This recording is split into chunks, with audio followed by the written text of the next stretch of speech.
So we're live on LinkedIn and also on Hopin. And I'm just going to hand over very quickly to Matthew Vernhout, who an old friend from way back, first met at conference in Miami, I think, probably, or maybe before then. In any case, he's always got an awful lot of interesting stuff to say. His sessions are generally packed with takeaways, so I suggest you grab yourself pen and paper, and I will hand over to Matthew. Thanks, Andrew. Thanks again, Matthew. And thanks for, I keep forgetting you're now crew Netcore, so I need to say thanks again to our primary sponsor, Netcore Solutions, because none of this would have happened if not only had they supported it, but hadn't kept messaging me and WhatsApping me and saying, look, we want to get this done, we want to move forward with it, and really pushing me to do it and get over the hurdle, because I've been thinking about it for years, and Tanishq and Bala and the others just do it. And so now we have Matthew as a result. So thank you, Netcore, and thank you, Matthew. Okay, thanks very much.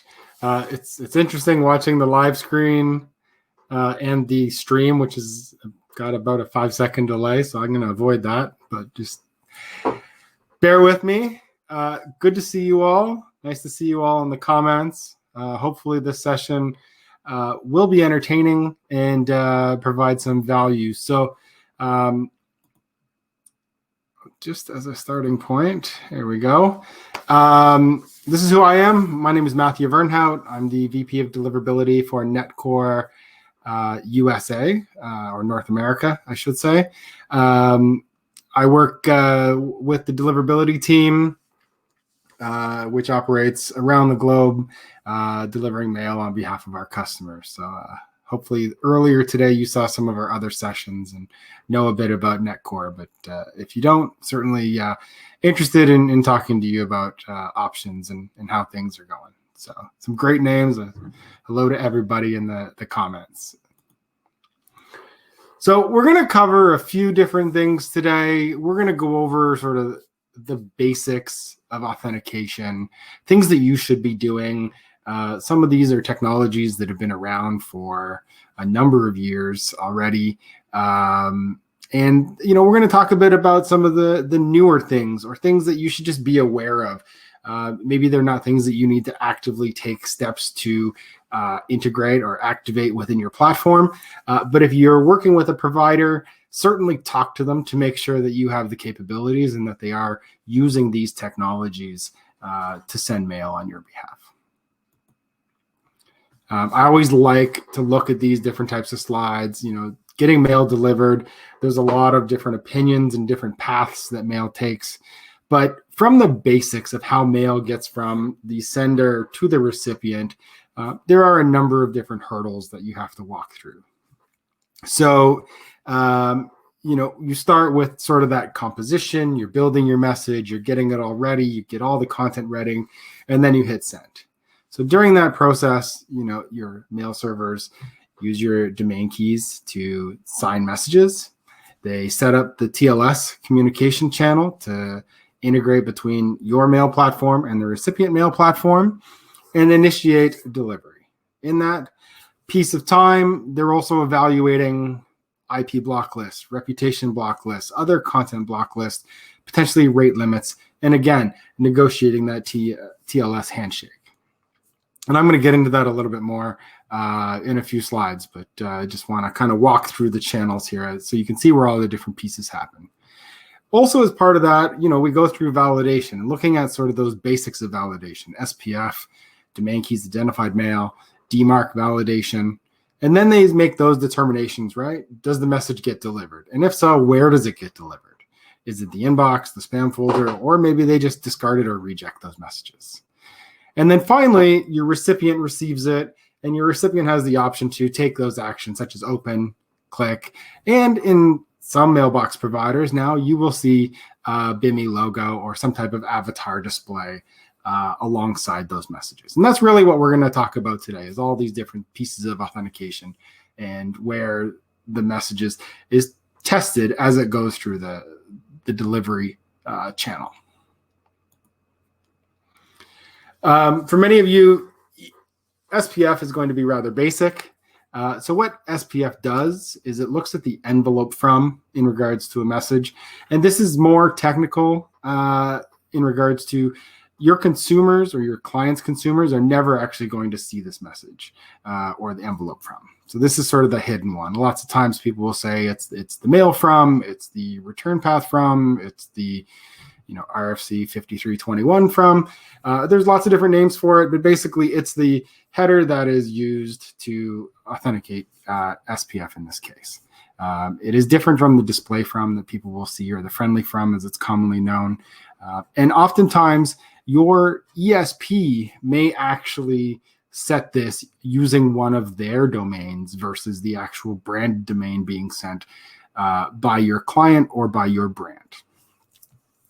What this does is, it has to be set independently for each domain. So this is an important piece. Oftentimes, when you look at some of the other technologies that I'll be talking about today, they're set at an organizational domain level. So they actually filter down into sort of the subdomains on their own. In this case, SPF needs to be set per subdomain or per domain. There can be only one. This is a common thing. I put this in my presentations because it's not only a great geeky reference that there can be only one, but at the same time, it's important to know that SPF has to be set for every domain independently. So your subdomain compared to your organizational domain, marketing versus transactional, etc. Also, I commonly see a number of requests exceed the DNS lookup for the standard. So within SPF, you can include additional domain records, you can include additional provider records, but you have to be careful that you don't exceed 10 lookups in your record. And I would say any SPF tool that you're using can show you how many records you're looking up. And if you are exceeding 10, it's certainly something to consider around tools to either flatten them, to evaluate if you have old providers included, to evaluate if there's IP space that you can remove or network space that you can remove. So there's certainly a whole number of different things to consider if your record is starting to exceed that 10 DNS lookup. And this is another reason that it's very important. And I strongly advocate for the use of subdomains when it comes to building messages and building different solutions, whether it's you're using a Zendesk and you want to have a support.domain.com address, which is something I would recommend, compared to a marketing dot or an email dot or, e-receipt dot, those types of things. Separating out segments and subdomains is something that is highly recommended and something that I think is critical for businesses to consider. Moving on to domain keys identified mail. So basically, this solution allows a network owner or a domain owner, or in some cases both, depending on how the systems are set up, to authenticate and basically say, we are going to take responsibility for the sending of this message. It works in a number of different ways as well to validate that the content of the message is the same as when it was sent and when it arrives. So there is a public key, private key pair that allows those messages to validate, to say, yes, the sender not only authorized this, but they also take ownership that the content hasn't been changed. And I understand I'm oversimplifying some of these things, but at the same time, the whole point of this is to have that conversation with your provider to make sure that you are configured properly and that you are properly messaging or sending messages to your subscribers in a way that's going to increase not only the brand authentication, but the brand awareness. And then when we get to it, it will allow you to enact and enable services such as BIMI. Typically in email, you see two keys. So if you're reading message headers, you'll see a provider key and you'll see a client key. This is important, especially when we get into things like DMarc and when we get into things like BIMI, to have key alignment, at least across your different from addresses and your domain keys. So this is going to be something your DKIM keys is going to be something that you want to pay attention to closely and really work with either your ESP or a consultant to make sure you understand how this is working and the different types of things that you can do to align these and make them work to the best of your ability when it comes to authenticating your messages.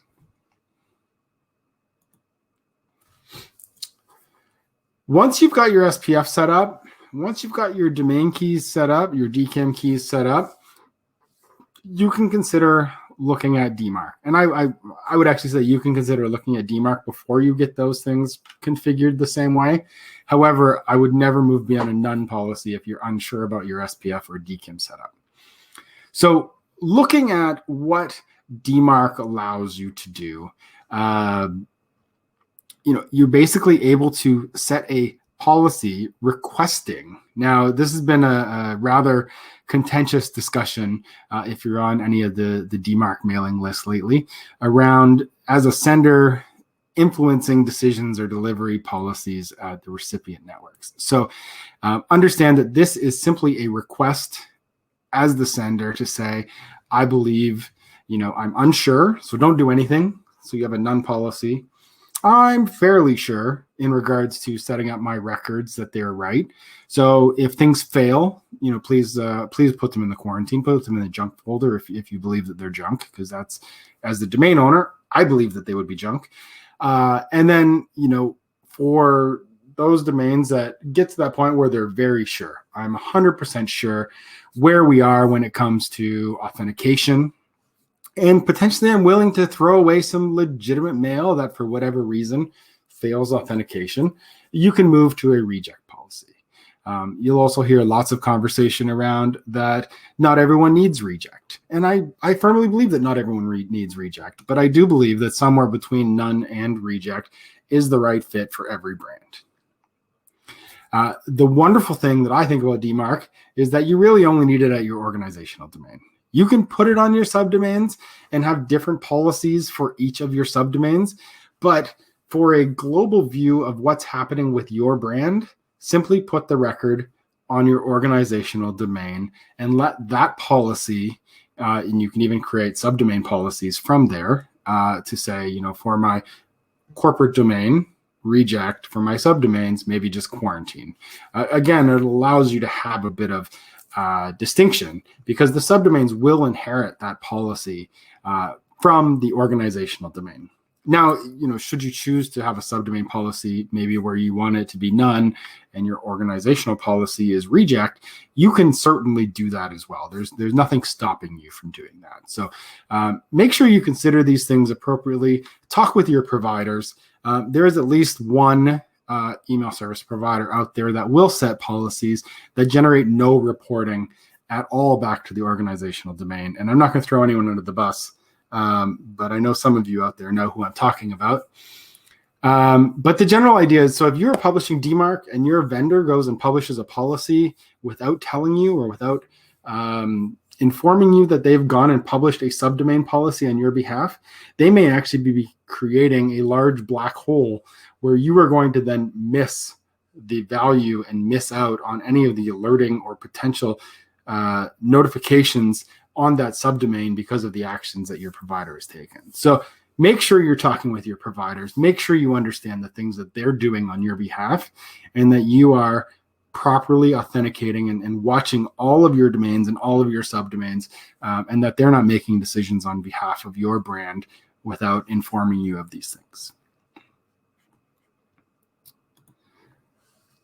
I also talk to a lot of people who are concerned that by implementing DMarc, it's going to create a situation where it impacts negatively the delivery of their mail. So DMarc has a large number of valid conditions where a message will pass DMarc. So it will work independently and say it's a pass for either SPF or DKIM. It does not have to be both. So when you look at the pass conditions here on the left, you see SPF pass, yes. DKIM pass, yes.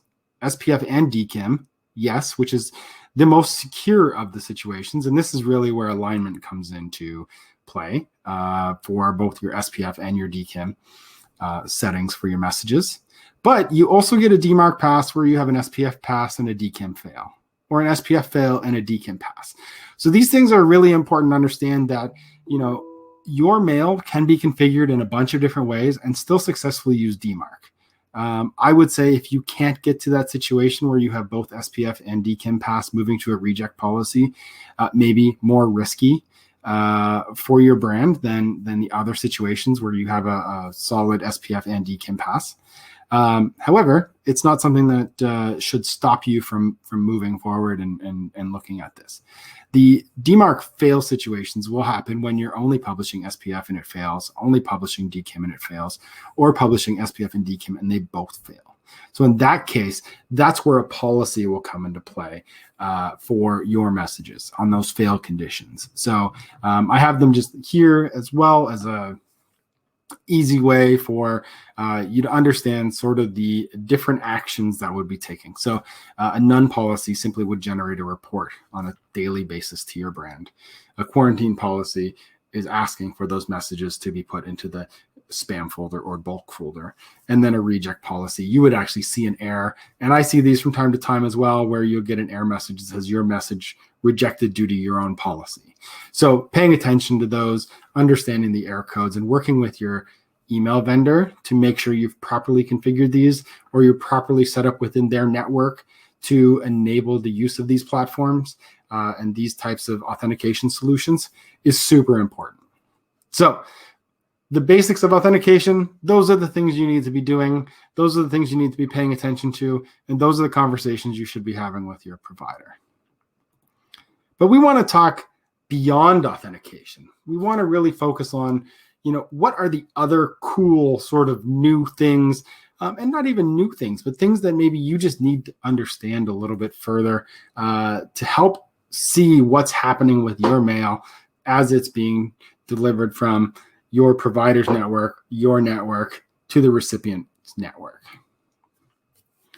So to look beyond authentication, when DMarc was being developed and being rolled out, there was a number of flaws or a number of things that were concerning to people around mail that was being sent to, say, a discussion list.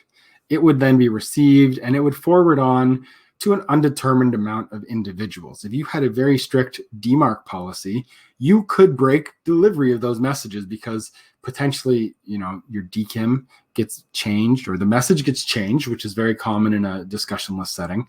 So it's no longer a valid DKIM key. And SPF will definitely break because you've now sent mail to another individual from a system outside of your approved network. So what happens? If you have a reject policy, the receiving side says, well, you told me not to accept it. So what ARC allows is for a intermediary. So this could be another mailbox provider. This could be a list owner for a discussion list. This could be a auto forwarding service. So I know that on some of the earlier platform or earlier discussions, they talked about validation. So you might have a temporary or disposable email address service.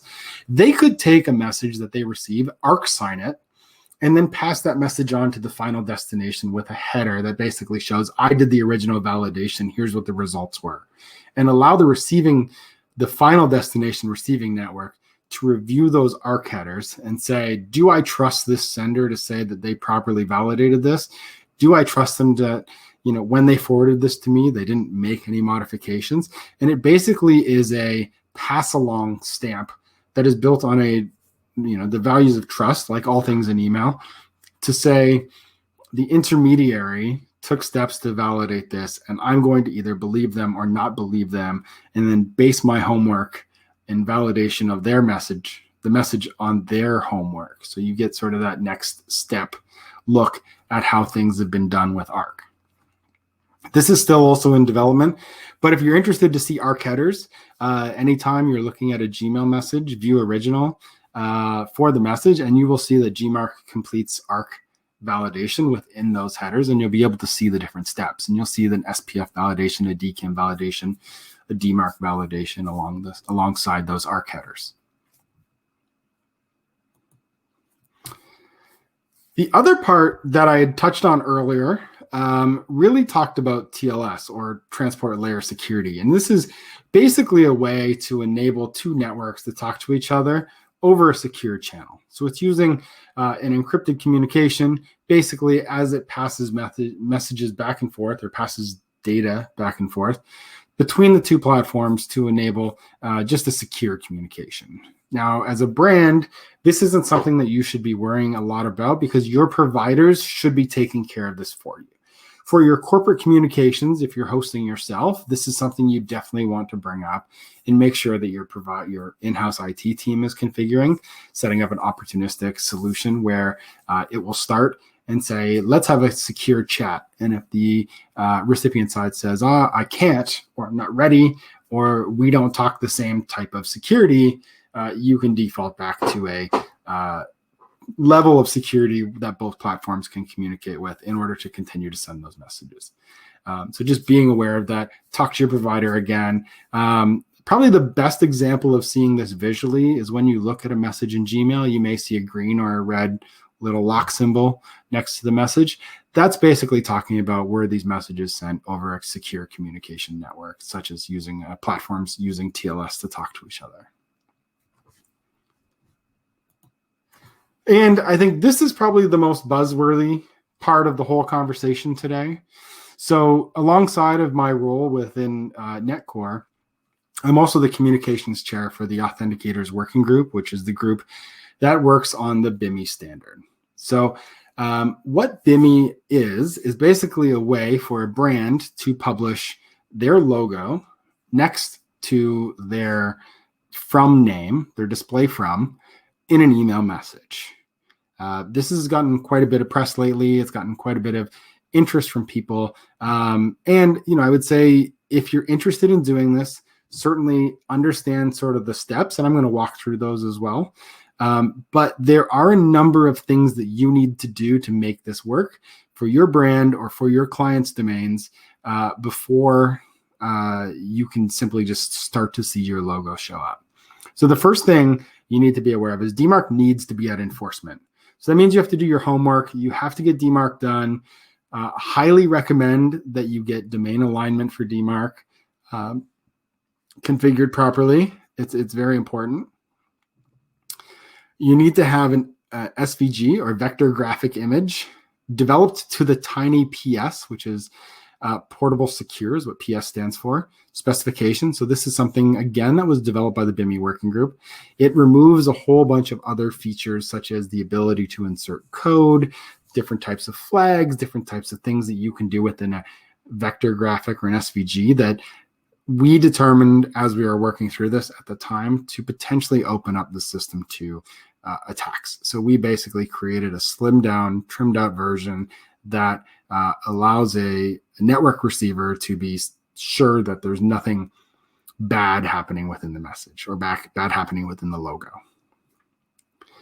You need to create a DNS record, a BIMI DNS record. It looks very similar to any of the other standard authentication logos. So there's V equals BIMI1, which you'd recognize from V equals SPF or V equals DMarc, and even in the DKIM standard.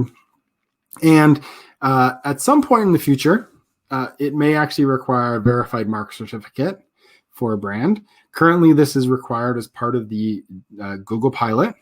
And I will put this out there because I get asked all the time. The Google pilot is invite only. If you're not invited, I could, talk to me, but I can't guarantee anything. It's a very limited pilot, and it's not determined by anything that I can do.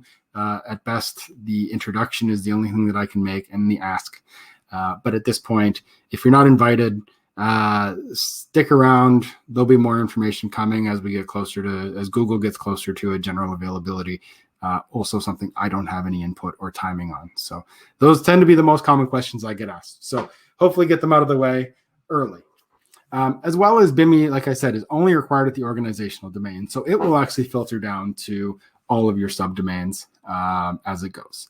So this is by design, and I think it's great because an organization can control the use of their brand logo across all the platforms in one go should they be using and validating against BIMI. So certainly an interesting way to get rid of some of those old or improper logos that some people have seen in messages and in branding in some of the mail UIs in the past. Where is BIMI available? So right now, you'll notice sort of the Verizon Media platform has BIMI available. There is rumors that some of the back-end platforms that are being used by Verizon Media, by other mailbox providers, may also support BIMI. That's not officially supported. It's sort of because it's the same UI backend, it may be supported. So certainly don't expect it to work everywhere, but it could very well work elsewhere. Fastmail has agreed to do a BIMI pilot. It was expected in 2021. I haven't seen a formal announcement, or sorry, in 2020. I have not seen a formal announcement for it yet. And then Google is currently in their pilot. So each of these pilots runs a little differently. Each of these pilots has a slightly different requirement to get logos set up. And each of these pilots operates, independently of each other, but they're all using the same sort of back end for BIMI to validate the messages. There are other mailbox providers that have agreed to look at BIMI or maybe are planning BIMI in the future, but don't have any type of dates or timelines available. And then there are clearly some at this point that do not have BIMI support, but may have alternative logo support options, such as Yahoo Japan, Microsoft, which is using their own Bing profiles, and 1&1, which has a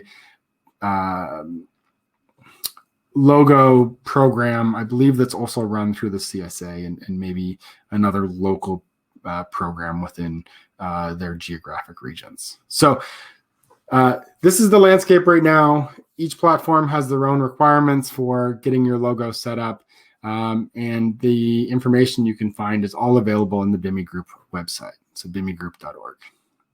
But what does it look like? We still haven't covered that. What does it look like? Well, here you go. This is a great example. So CNN is part of the pilot program, and you'll be able to see sort of some different looks on how things work. So in the Yahoo web and the Gmail web, these two look very similar, right, at the top. But on Yahoo Mobile, you'll notice that you also get to see the CNN logo in the list view and the message view. So that's one of the big differences with the Yahoo pilot of BIMI, is you get the logo not only in the message view, but in the list view. Now, there is no guarantee that that's going to stay that way forever. We'd love to see it come to the web UI as well. But again, those plans are all being determined by the individual mailbox providers, and I have no insight into that. But certainly all these things are on the table, as well as potential use for BIMI in other locations, such as search results, social media platforms, or any other types of platforms where a logo that has been validated and tied to a brand identity would be useful.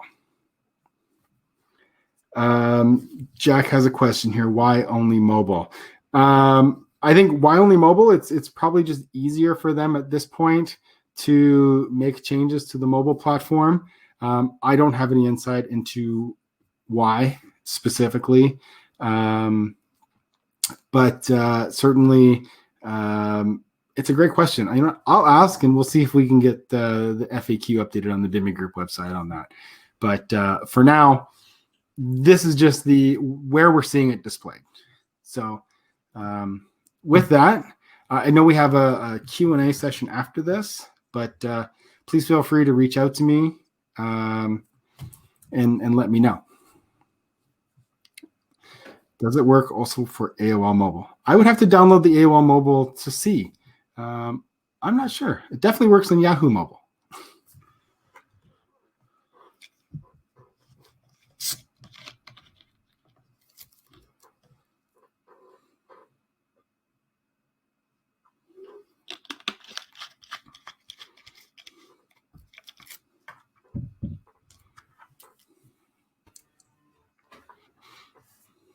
I'm going to cut in at this point because Matthew's been talking nonstop and he's also got a panel coming up. So I'm going to let him have a break. I know that he does reply to all his tweets. And he does reply to all of his emails and stuff. So if you've got questions, that's not a throwaway slide at the end. He puts way too much effort into giving love back to the email community, like many of the other panels that we have, panel members that we have coming up.